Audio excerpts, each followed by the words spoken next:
In the beginning, I thought I had to have a gravity flow fuel tank, which meant it needed to be way up high. But I think I'm going to try to use this one.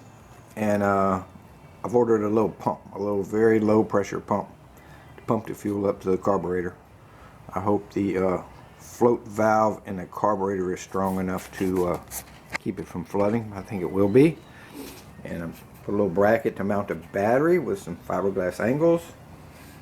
And I'll have to take this back off and paint it all, but making some progress. Now I've got some nylon strap. I'm gonna make a strap for the gas tank and the battery so they don't bounce around.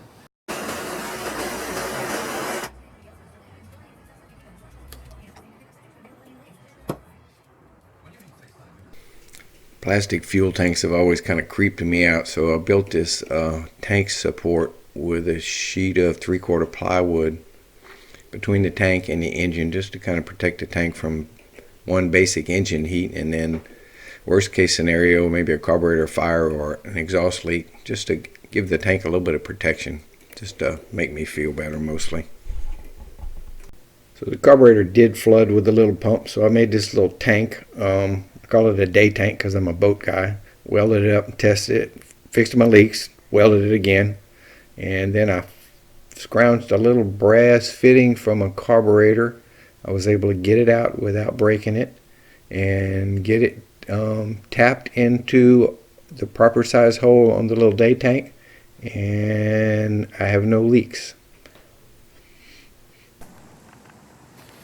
Got my fuel pump in the mail today. This is the last piece that would keep me from starting the engine, so we're gonna work on getting the engine started. I got my book, shows me how to hook up the battery and the reply, so I don't know what else I could need. Let's try to get this thing to fire. So this is my gravity flow tank.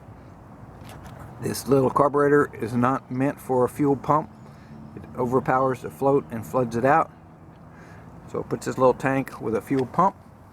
The pump pumps through a filter into this little tank and directly back into the fuel tank. So basically it has no pressure, or little or no pressure, and there's a tap on the bottom of this little tank that feeds fuel to the carburetor. So the carburetor just sees gravity fuel and it likes it, and everybody's happy. Still got a few wires to sort out, but I've gotten rid of about 2 pounds of them so far. So the brake pedal hookup is done and the brakes are working, and the gas pedal was a little awkward. I had to run it to the side because it needs to pull on a cable, but I didn't want the cable in the middle of the floor, so I ran it over to the side and it works. I had an issue.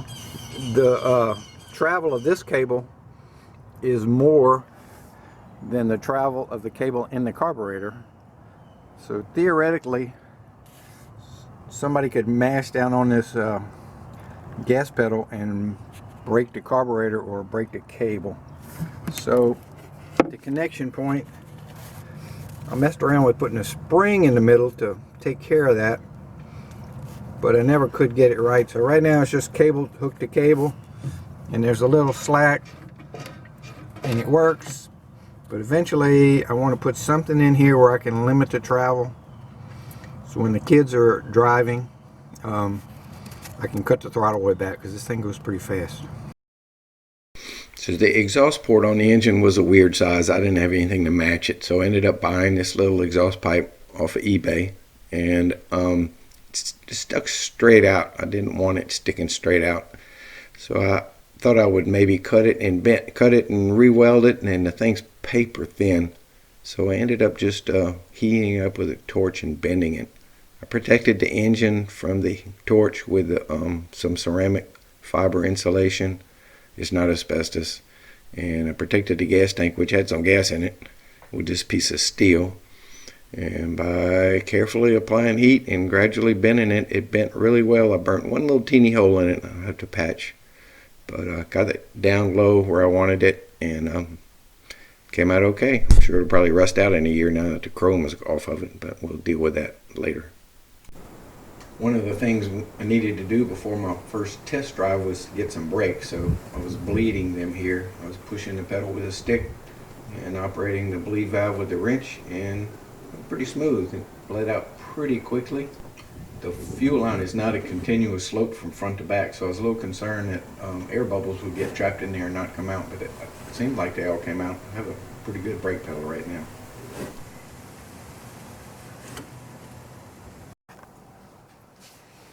Been scratching my head on the wiring that came with the little Chinese engine, and it's pretty confusing, but I'm starting to figure it out. The main confusing part was they sent an extra one of these that was wired up. This goes in the engine, and it's the magneto to make 12 volts for the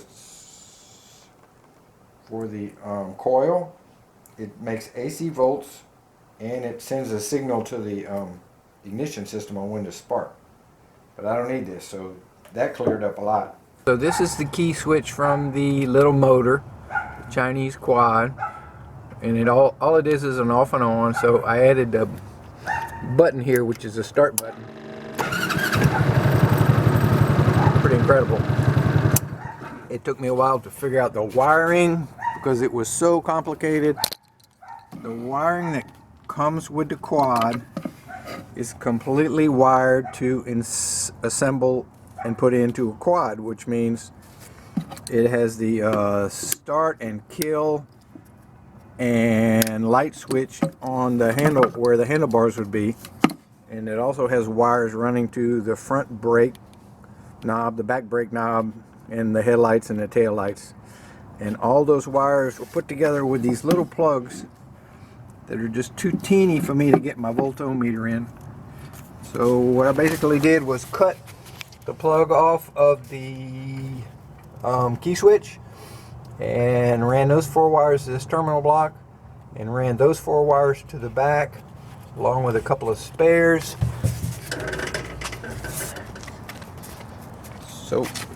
So once they were back here in the terminal block, I could put my tester on them, figure out what each one did, and that made it relatively simple. The key switch in the off position shorts out the magneto so that it kills the engine, and in the on position it sends power to the black wire, which used to send power up to that handlebar start deal, but now it sends power to the start button up front and the electric fuel pump, which pumps fuel up to this little red tank so it gravity flows into the carburetor. The choke cable is on the other side of the seat. All the choke cable is a little loop that you pull out, and this little engine doesn't like to have much choke. I choke it once in the morning and it will pretty much start all day long without choke pedal. So this is about as straight as I'm ever going to get the wires. What we have is a starter solenoid. We have the coil. We have the converts AC voltage to DC voltage to charge the battery. And this is the brain to the computer to tell the coil when to fire. So I know these Chinese engines get a bad rap for wiring.